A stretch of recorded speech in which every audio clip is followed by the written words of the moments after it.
नमस्कार, आवाज इंडिया में आप सभी का स्वागत है। मैं हूं सीमा और नजर डाल लेते हैं दिन भर की टॉप 20 खबरों पर। मुंबई के कसारा सीएसएमटी फास्ट लोकल से गिरकर 6 यात्रियों की मौत हो गई है। हादसा मुंब्रा और दीवा स्टेशनों के बीच हुआ, जहां पर भीड़ इतनी ज्यादा थी कि कई यात्री दरवाजों से लटके हुए थे। इसी दौरान संतुलन बिगड़ा और लोग नीचे जा गिरे। घायलों को नजदीकी अस्पताल में भर्ती कराया गया है। हादसे ने लोकल ट्रेन की सुरक्षा व्यवस्था पर सवाल खड़े किए हैं। महाराष्ट्र के मुख्यमंत्री देवेंद्र फडणवीस ने हादसे को दुर्भाग्यपूर्ण बताया है। उन्होंने मृतकों को श्रद्धांजलि देते हुए कहा है कि घायलों के बेहतर इलाज की व्यवस्था की जा रही है। फडणवीस ने रेलवे विभाग से तत्काल जांच की मांग की है और कहा है कि ऐसे हादसों की पुनरावृत्ति न हो, इसके लिए जवाबदेही तय होनी चाहिए। उप मुख्यमंत्री अजित पवार ने इस हादसे को बेहद दर्दनाक बताते हुए कहा है कि रेलवे व्यवस्था की असफलता का नतीजा है। उन्होंने घायल यात्रियों के जल्द ठीक होने की कामना की है और कहा है कि भविष्य में ऐसी घटनाएं न हो, इसके लिए रेलवे को तकनीकी और मानव संसाधन दोनों स्तर पर ठोस कदम उठाने होंगे। मनसे प्रमुख राज ठाकरे ने इस हादसे पर तीखी प्रतिक्रिया दी है। उन्होंने कहा है कि देश में इंसानों की जान की कोई कीमत नहीं रह गई है। ठाकरे ने आरोप लगाया है कि मुंबई जैसे महानगरों में भीड़ बढ़ती जा रही है, लेकिन प्रशासन का कोई ठोस नियोजन नहीं है। उन्होंने केंद्र सरकार से रेलवे की व्यवस्था सुधारने की भी मांग की है। मुंब्रा हादसे में जीआरपी जवान विक्की मुखिदल भी अपनी जान गंवा चुके हैं। वो ड्यूटी पर तैनात थे और हादसे में अपनी जान गंवा बैठे। जीआरपी ने उन्हें शहीद का दर्जा देते हुए सम्मान पूर्वक श्रद्धांजलि दी। ये घटना बताती है कि ऐसे हादसे सिर्फ आम यात्रियों के लिए ही नहीं, ड्यूटी पर तैनात कर्मियों के लिए भी जान जोखिम में डालने वाले होते हैं। मुंबई हादसे के बाद रेलवे ने बड़ा फैसला लिया है। अब नई लोकल ट्रेनों में ऑटोमेटिक डोर क्लोजिंग सिस्टम लगाया जाएगा। साथ ही मौजूदा ट्रेनों में भी ये तकनीकी जोड़ने की तैयारी है। भीड़ को नियंत्रित करने के लिए नई रेल लाइनों की योजना बनाई गई है।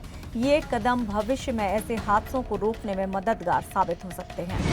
भाजपा अध्यक्ष जेपी नड्डा ने मोदी सरकार के 11 साल पूरे होने पर सरकार की प्रमुख उपलब्धियां गिनाई। उन्होंने कहा कि अनुच्छेद 370 हटाना, 3 तलाक पर कानून लाना और डीबीटी जैसे कदमों ने देश में नई क्रांति लाई है। उन्होंने मोदी सरकार को विकास के नए युग का वाहक बताया।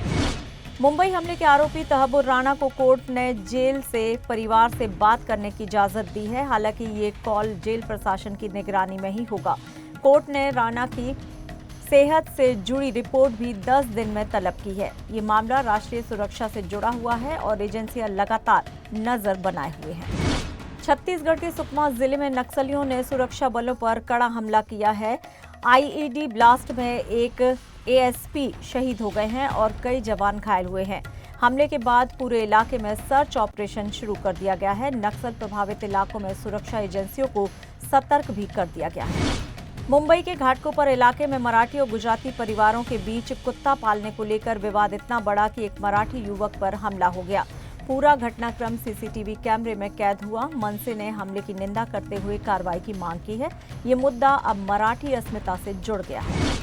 गुजरात के सूरत शहर में मॉडल अंजलि बरमोरा ने आत्महत्या कर ली है। वो अपने फ्लैट में मृत पाई गई। सोशल मीडिया पर उनके आखिरी पोस्ट में गहरी भावनात्मक संकेत मिले हैं। पुलिस मानसिक तनाव के पहलू की भी जांच कर रही है। ये मामला ग्लैमर वर्ल्ड के दबावों को भी सामने लाता है। वसंत दादा शुगर इंस्टीट्यूट के कार्यक्रम में अजित पवार और शरद पवार एक मंच पर नजर आए। हालांकि मंच पर उनके हाव भाव ने राजनीतिक हलकों में कोई संकेत नहीं दिए हैं। अजित पवार की एक खास हरकत को लेकर चर्चा तेज है कि दोनों नेताओं के बीच दरार अब भी कायम है। ये सुलह की कोशिश जारी है।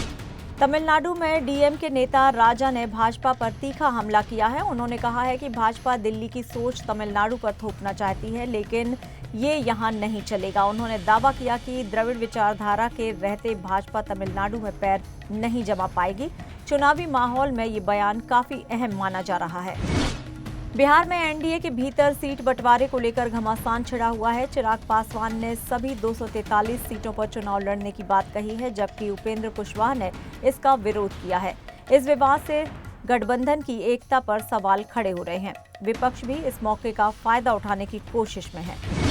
देश में कोरोना के मामले में फिर से हल्का उछाल देखा गया है। एक्टिव केस की संख्या बढ़कर 6,500 के करीब पहुंच गई है। पिछले 24 घंटे में 358 नए केस सामने आए हैं। स्वास्थ्य मंत्रालय ने सतर्कता बरतने की अपील की है, खासकर उन इलाकों में जहां संक्रमण की दर ज्यादा है। अमेरिका में राष्ट्रपति डोनाल्ड ट्रंप ने मास्क पहनकर प्रदर्शन करने वालों को गिरफ्तार करने का आदेश दिया है। ट्रंप के इस बयान की सोशल मीडिया पर आलोचना हो रही है। कई लोगों ने इसे नागरिक अधिकारों का हनन बताया है। अमेरिका में कानून व्यवस्था और आजादी के बीच बहस छिड़ी हुई है। भारतीय ग्रुप कैप्टन शुभांशु शुक्ला अंतरिक्ष की ओर बड़ी छलांग लगाने जा रहे हैं। 10 जून को वो स्पेस एक्स के AX-4 मिशन के तहत अंतर्राष्ट्रीय अंतरिक्ष स्टेशन पर जाएंगे। इस मिशन में वे 14 दिन रहेंगे और 60 वैज्ञानिक प्रयोगों में हिस्सा लेंगे। ये भारत के अंतरिक्ष मिशन में मील का पत्थर साबित हो सकता है।